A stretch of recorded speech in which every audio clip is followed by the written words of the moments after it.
Welcome to ODYSSEUS Files. If you're new to this channel, please take a moment to subscribe. It really does help. Thank you. How the Little Professor Taught US Army Rangers to Fight Dirty in World War II. The US Army's W.E. Fairbairn.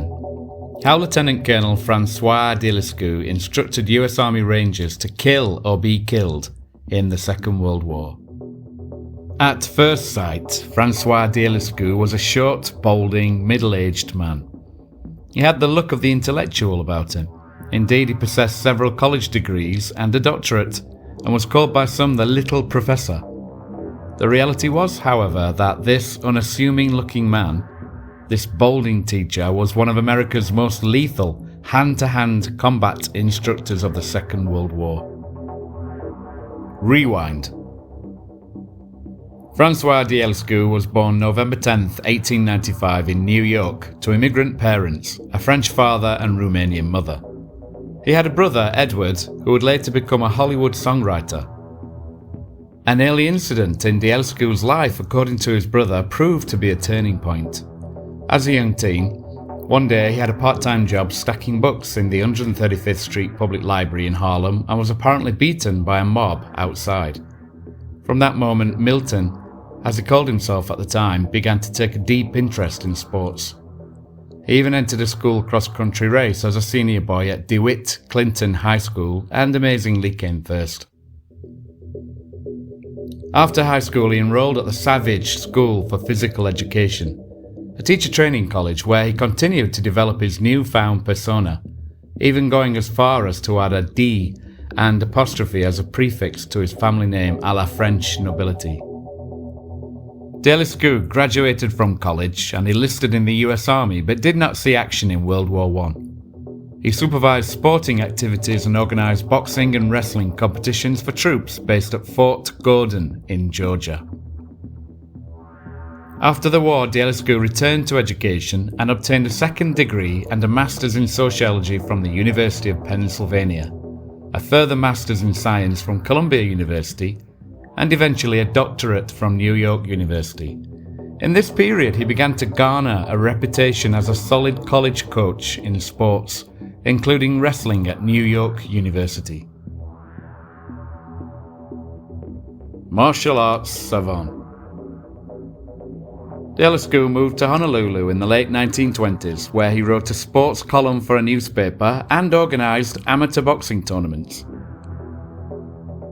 Perhaps significantly, he also helped to manage the US Olympic swimming team that included a pre-stardom Johnny Weissmuller. According to Dielscu's December 1942 profile in Yank magazine, on a trip to Tokyo with the US swimming team in 1928, Dielscu attended exhibitions at 2 judo schools and was invited to give a demonstration of Western wrestling techniques. The Japanese photographed his demo for further study. After Dielscu finished, he approached the head of the school, bowed, and asked, quote, "I've heard so much about your own form of wrestling. Would you honour me by demonstrating some of your more complicated holds in return?" According to the article, the Japanese instructor was reticent at first, but eventually relented and went on to demonstrate his, quote, "complete bag of tricks." Over a decade later, again according to Yank magazine, Dielscu would pass on the same Japanese techniques to US Army Rangers in World War II. This was how Yank magazine framed it at the time, anyway, matching the wartime narrative that American troops needed to be equipped with the martial skills and attitudes to combat the skills that the Japanese were believed to have. For example, in an article on Dielscu in Popular Science, Japanese soldiers knew all the, quote, bone-breaking tricks of judo, whilst Yank magazine countered with the notion that the Rangers, quote, actually know more about judo than the average Japanese. A more prosaic version of how Dielscu came about his judo expertise might be found in the fact that Japanese immigrants from the early 1900s had spread judo around the USA. Indeed, the judo master Taguchi Ryochi taught it at Columbia University whilst Dielscu was a student, so he may very well have picked up his knowledge of the art there. Also, as early as 1919, Ulysses' name appears in an article in the Philadelphia Inquirer that has him pairing up with Leo Padello, an Italian heavyweight in a jiu-jitsu exhibition. Of course, this runs counter to the perhaps more romantic notion of Japanese martial techniques as being closely guarded secrets, as espoused in such articles as the Yank magazine referenced above, and other magazine articles of the wartime era. Wartime Fort Meade. After the outbreak of war, Ulysses re-enlisted and was posted to Fort Meade, Maryland, where he was assigned to train Army Rangers.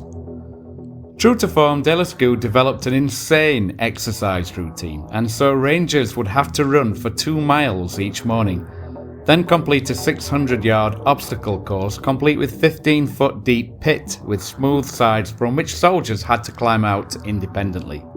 Said Ulysses, quote, "If they can't get out, let them stay there." An officer was once trapped inside for 5 hours before finally escaping. After the preliminary run and obstacle course came Ulysses' even quirkier drills where Rangers would freeze on his command or hang for minutes at a time from trees. More conventional exercises such as pull-ups would follow. However, at the heart of Ulysses' Ranger training system were his combat routines, which included bare-fisted boxing, grappling with throws from Judo, and bayonet knife fighting. However, Ulysses' signature weapon was a simple 6-foot sash cord. It was said that he had 24 ways to strangle or incapacitate an enemy using this seemingly innocuous item. An article in Popular Mechanics at the time highlighted one of his favourite techniques.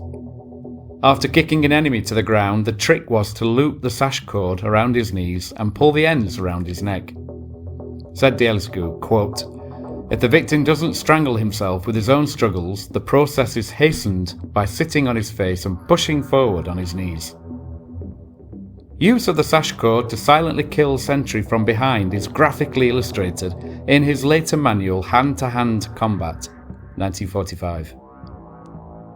Displaying an ethos startlingly similar to that of Great Britain's renowned commando trainer William Ewart Fairbairn, Ulysses stated that, quote, "Our attitude and personal feelings in regards to sportsmanship and fair play must be changed. Strangling and killing are remote from our American teachings, but not to our enemies." Therefore, Ulysses' use of boxing in his daily training regimen seems to be more for fitness and conditioning, as he derided it as ineffectual in actual combat situations. He instead instructed his men to use a range of so-called dirty techniques.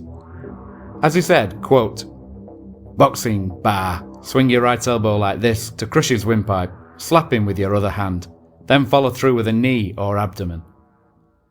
Life magazine photographed his training methods in June 1942 and labelled them Ulysses' Dirty Fighting System. Yank magazine touted Ulysses as one of the toughest men alive, stating that, quote, "He can kill with a flick of his elbow, maim with a pinch of his fingers." Hawaii Secret School.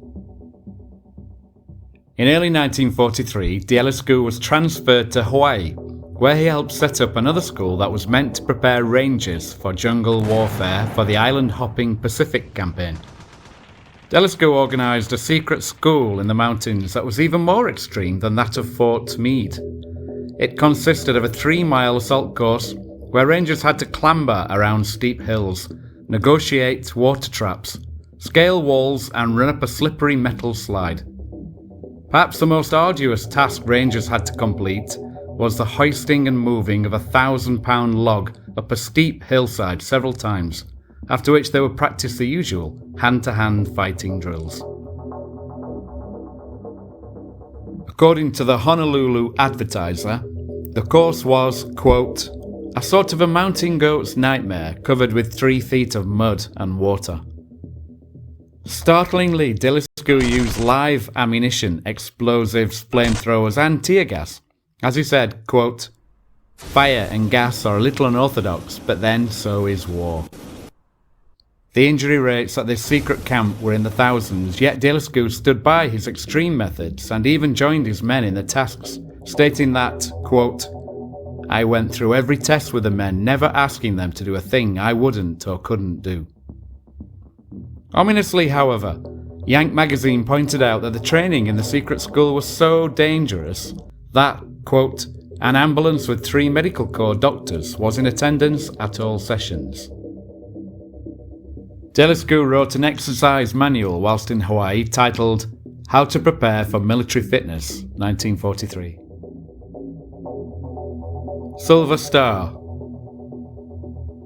Unlike the majority of instructors, Ulysses actually got to put his mouth where his money was, so to speak, in that he asked for and was given a posting to a combat zone in the Gilbert Islands in November 1943. According to the Honolulu Advertiser, the unit he was with was pinned down on Makin Atoll by Japanese snipers, and Ulysses was able to shoot one sniper out of a tree, after which he finished him on the ground, clearing the way for his men to advance and winning a Silver Star for his efforts. The article does not state how Ulysses finished the man off. Might he have actually used his legendary sash code? Alas, we can but guess. France. Later, in 1944, Ulysses was transferred to France, where he developed the training programme for the Officers' Candidate School at Fontainebleau. The French awarded him with the Légion d'honneur and the Croix de Guerre. Whilst in France, he also wrote the book mentioned previously, Hand-to-Hand Combat, that codified his fighting drills and included sections on hip throws, joint locks, eye-gouging finger strikes, grappling and defensive counters against knife attacks. Legacy. When the war ended, Ulysses and his unique skill set were still in demand, and he was appointed athletic director at the University of Hawaii. He later served in the Korean War and after that was posted to Ankara, Turkey, where he helped organise training for the Turkish army. In 1953, he transferred to Fort Bragg, North Carolina, as a trainer for US soldiers once more. Ulysses' training methods and drills have been supplanted over the decades following the end of World War II, though his basic ethos, that of the need to use unconventional thinking and methods to fight dirty, remain. If you enjoyed this presentation, please like and comment. If you haven't already done so, feel free to subscribe for more content like this, and see you again.